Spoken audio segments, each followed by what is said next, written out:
Hello again, everyone. Welcome back. In this technical analysis of the stock market video, we're going to take a look at the Russell 2000 today, IWM, actually, the ETF. One of my key indicators I like to look at, it's an ETF also. Take a look at the dollar index and then check in on several emerging market ETFs. All right, so let's start off here with the side-by-side. The industrials, the S&P 500, and the NASDAQ 100. The Dow was up 936 points with a real strong follow through from the previous week. And the trend continues to the upside. Same thing with the S&P 500. Even though we had plenty of divergences, it just isn't really having an impact yet. I mean, the prices continue. They correct for a while and then they rally back. And, we definitely had a bullish candle here on the weekly basis on the S&P last week. And then on the previous week, this last week, fall through up 104.58, up 333 points on the NASDAQ 100. So the trend continues to push to the upside right now. That doesn't mean we aren't going to get some corrections along the way. We'll see how that plays out. Let's take a look at the Russell 2000 ETF IWM.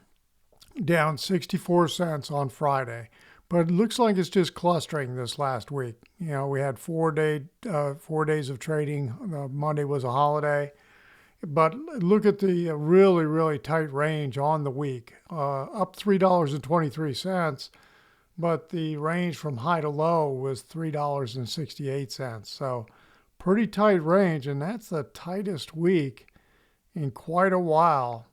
So, a lot of times when I see a compressed candle like that, it makes me want to think that, we could get an explosion. Now, the real question is which way are we going to get the explosion? When I look at what I've got for the Elliott Wave count, it could be that we continue to explode and pop to the upside. I mean, we're coming off very, very strong divergence in here if we're looking at the daily. Let's go to the weekly first. This is the wave count I've got on this, a bullish impulsive wave count, third intermediate wave, and that we are in the third of the third right now, and we're actually in the third minute wave is what it looks like. It looks like this has started. Now, I'll tell you, this has been pretty confusing. And this wave structure right here, this C wave, was pretty short as compared to the A wave that we got here. But there's no rule that says it has to be a certain length, okay? So this is the way it looks to me. 5, 3, 5, strong divergence, and I think we're off and running. Big gap in here, and I'm expecting to see continued movement to the upside. Okay, so that's the picture we've got here on the Russell. Let's take a look at one of the indicators. I call it an indicator, but it's a high yield bond fund, and it's, interest rate sensitive also. And I want to go back to the moving average view. Here's what I'm watching. Okay. So if you look at the daily, look at the weekly, let me get this right. It was only up 9 cents on Friday, up 29 cents for the week, but look where it's sitting. I mean, it's right at this trend line. And when you look at, the activity before we had this corrective move in here from, it was the end of 23 into April of 24. And then the same thing again, big strong corrective move in here last year. So when I look at this, I'm thinking, well, I think if we break this with this trend line, it could be a very, very strong risk-on message. And we had this big corrective move that I was just showing you on the weekly, and here we are coming back. At first when you see this, right in here, you start thinking, oh, this is just counter trend, and we're expecting, continued movement down to the in the same direction. But we didn't get that. It stopped and pulled back above in here and is now pushing to the upside. So it is what the price action is doing. I mean, you got to sit back and just say, okay, what's the market telling us now? I mean, clearly it's been saying risk on, and if it takes out this trend line, it's going to be screaming risk on. And what are these dashed lines here? These dashed lines are previous highs that seem to be providing some kind of resistance in here. So not only if we get above that trend line and get above this high right here, which is the September high of 80.37, I think this thing could really continue to push, and it would be a sign. This would be really, really interesting. Be a sign that the market's going to be continuing to move to the upside, continuing to move higher. I'm expecting 2025 to be a bullish year. Okay, I'm expecting it to be a bullish year. Does that mean every month, every quarter is going to be bullish and up? No, not by any means. It may be that we have a volatile first half of the year and a strong second half. Traditionally, the fifth year of the decade has a tendency to be strong. Okay, so let's take a look. Oh, I want to take a look at the dollar index. Okay, so here's what's going on with the dollar index on Friday, and then here's the weekly view. So down 61 cents on Friday, and I mentioned to my members that, if we take out this low right here, Wednesday's low, I really thought, okay, it's going to, continue to sell off, and that's what I'm expecting. It may be choppy, but I'm expecting this to continue to sell off. And look what happened on a weekly basis. We just closed below the entire trading range of the last 4 weeks on the dollar index, down at $1.91. Now, there's a couple scenarios right now. I'm leaning into the bullish scenario. I've been bullish on the dollar for quite a while, and this is what I'm expecting. A long time ago, well over a year ago, I was bearish, and you could still make the case that there's a potential bearish scenario on the dollar. I'm just not going to go there until the price action really tells us that, the impulsive move to the upside ain't working. But right now, you could simply say, this looks like a first wave. When I look at the daily, this looks like a potential first wave that just finished with divergence right here. And that we're pulling back, and look, a pullback to this trend line gets you back to the 50% level. We're very close, 105, 105.17, and we closed 107.46. So if we continue to pull back in here, then I think that's going to continue to impact what's going on in the emerging markets. And let me go over there. Let me go here. The strongest move, I have 5 emerging markets that I track in my ETF dashboard every week.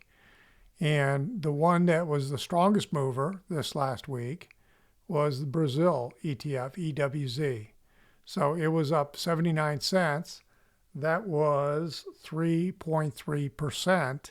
And it's actually up, I'm looking at another window here. It's actually up 8.1% on the year. Now, that sounds great. I just can't get too excited about this right now because in reality, this low right here did not take out the low of the week of December 15th. So the last 5 weeks have all traded within the range of December 15th.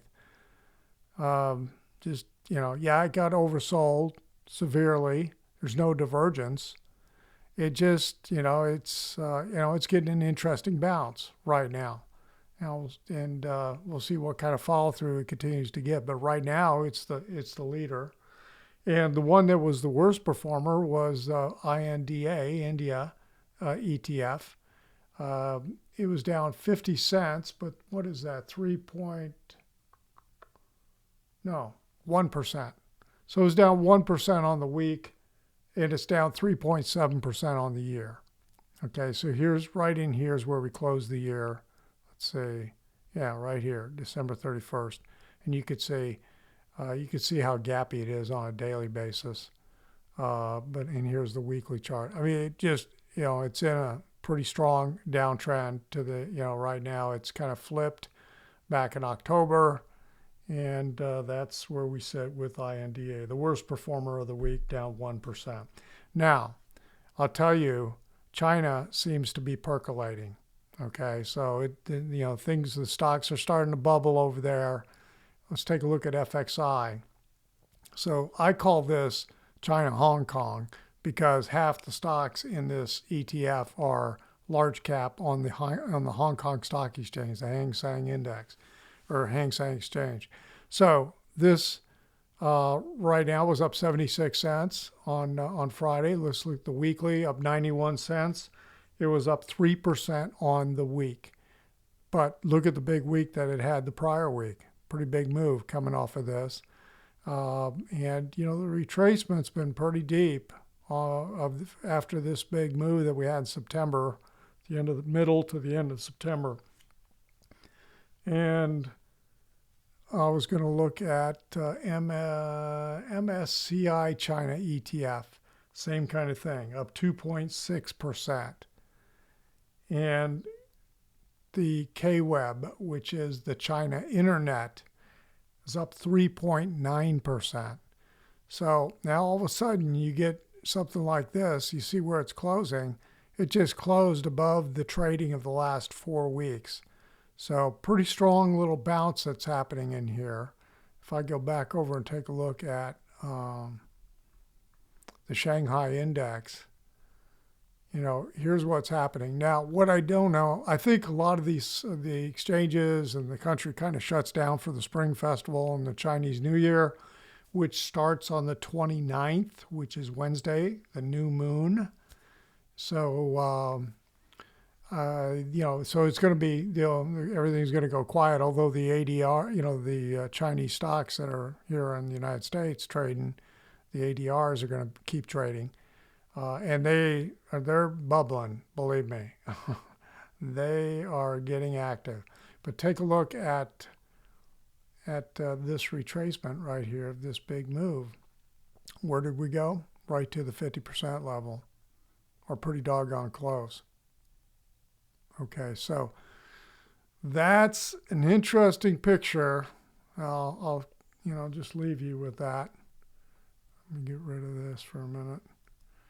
So that is it for this video. We'll see what happens this coming week. By the way, we got a lot of stuff hitting us this week, right? We got a Fed meeting with an announcement on Wednesday, and then we got several of the big high-tech stocks, including Apple, Meta, and Tesla, are announcing in the middle of the week. All right, everyone, have a great rest of the weekend, great week. If you felt like the video was helpful, give it a thumbs up. If you're not a subscriber to the channel, hit that little subscriber button. And if you'd like more of this information on a regular basis, head on over to joehenches.net. Talk to you on the next video.